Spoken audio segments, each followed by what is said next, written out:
کہ یہ حافظ تھے محدث ابن جوزی رحمۃ اللہ علیہ، وہ ایک بات نقل کرتے ہیں، اب فرماتے ہیں کہ حضرت ابو بردہ رحمۃ اللہ علیہ وہ اس بات کو روایت کرتے ہیں، اور اپنی کتاب میں ابن محدث ابن جوزی یہ بات نقل کرتے ہیں، وہ روایت کرتے ہیں، فرماتے ہیں کہ ایک بزرگ گزرے حضرت ابو موسیٰ رحمۃ اللہ علیہ، جب ان کا وصال کا وقت قریب آیا تو اس نے اپنے بیٹوں کو بلایا، اپنے بیٹوں کو قریب کیا، کہا بیٹے ادھر آؤ، میں تمہیں ایک روٹی والے کا قصہ سناؤں۔ محدث ابن جوزی رحمۃ اللہ علیہ لکھتے ہیں، اب اس نے اپنے بیٹوں کو اکٹھا کیا، اکٹھا کر کے کہا تمہیں ایک روٹی والے کا قصہ سناؤں۔ وہ کون سا قصہ تھا؟ کہا ایک بزرگ تھے، ایک شخص تھا جس نے 70 سال ایک کوٹھڑی میں تنہائی میں بیٹھ کر اللہ کو یاد کیا، 70 سال اس نے اللہ کی عبادت کی، ریاضت کی، ذکر کرتا رہا، اور 70 سال اپنی کوٹھڑی سے بھی باہر نہ آیا۔ اب فرماتے ہیں کہ وہ ایک دن اپنی کوٹھڑی سے باہر آیا تو شیطان نے اس کو عورت کے فتنے میں مبتلا کر دیا۔ اب وہ 7 دن 7 راتیں اس عورت کے پاس رہا۔ 7 دن کے بعد جب اس کی آنکھوں سے غفلت کا پردہ ہٹا، پھر وہ بہت بڑا شرمندہ ہوا، نادر ہوا، اور وہاں سے نکلا، اپنی کوٹھڑی سے وہاں سفر کیا اور رب کی بارگاہ میں روتا رہا، اور اس حد تک کہ وہ ہر قدم پہ نماز پڑھتا اور اللہ کی بارگاہ میں توبہ کرتا، ہر قدم پہ نماز پڑھتا، ہر قدم پہ نوافل پڑھتا، اور اللہ کی بارگاہ میں توبہ کرتا، اپنے اس کیے پر شرمندہ ہوتا۔ حضرت سیدنا ابن مسعود رضی اللہ تعالی عنہ صحابی ہیں، انہوں نے بھی اس بات کو نقل کیا۔ تو اب وہ جب راستے پہ چلتا گیا اللہ کی بارگاہ میں ظاہر و قطار توبہ بھی کرتا، نماز بھی پڑھتا،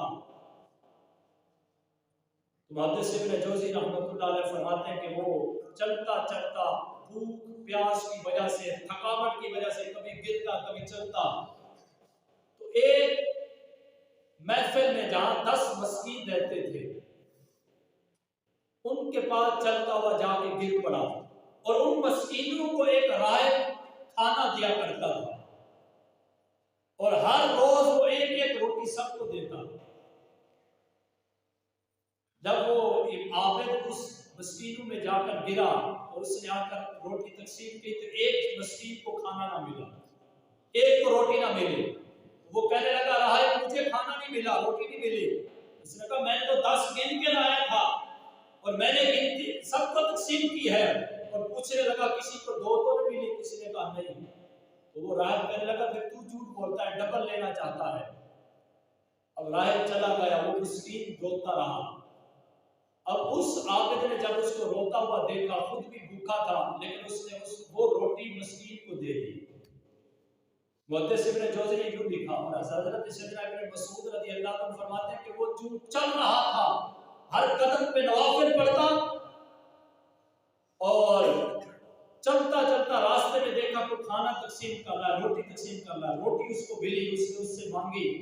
روٹی اس کو ملی، اور جا رہا تھا کھانے لگا تو ایک اور مسکین روٹی کی طلب میں تھا، بھوکا تھا، اس نے وہ روٹی اس کو دے دی۔ دونوں نے اس طرح بیان کیا، لیکن جب وہ روٹی مسکین کو دے چکا اور اس بھوک کی وجہ سے وہ خود بھی بھوکا تھا، وہی اس کی روح قبض کی گئی، وہ دنیا سے چلا گیا۔ فرماتے ہیں جب اس کے 70 سال کی زندگی اور وہ 7 دنوں کی ندامت والے دن جو اس نے عورت کے ساتھ گزارے تھے، اس کا وزن کیا گیا تو وہ 70 سال کی عبادت کا وزن کم ہو گیا، اور وہ 7 دن کی ندامت والی زندگی کا وزن بڑھ گیا۔ تو جب اس کی وہ 7 دن کی ندامت والی زندگی کو ایک پلڑے میں رکھا گیا، اور وہ ایک مسکین کو روٹی جو اس نے دی تھی اس کو دوسرے پلڑے میں رکھا گیا، تو وہ روٹی اس 7 ندام والے دنوں سے بھی وزنی بن گئی۔ سبحان اللہ، جوزی فرماتے ہیں پھر اللہ نے اس کی 70 سالہ زندگی کی عبادت بھی دوبارہ لوٹا دی، اور مسکین کو روٹی کھلانے کی وجہ سے اللہ نے اس کی مغفرت بھی فرما دی۔ سبحان اللہ۔ یہ اتنا عبادت انسان جب عابد ہو، عبادت گزار ہو، تکبر اور غرور نہ کرے۔ اگر وہ تکبر اور غرور آ گیا تو رب چند لمحوں میں اس کی عبادت کو برباد کر سکتا ہے، ہلاک کر سکتا ہے۔ اس لیے اللہ کا فضل مانگتے رہے کہ اس نے شکر کرے کہ اس نے اپنی بارگاہ میں اسے جھکنے کی توفیق دی، اور جو نہیں آتا رب کی بارگاہ میں عبادت نماز نہیں پڑھتا، وہ فکر کرے کہ رب نے مجھے کیوں نہیں پسند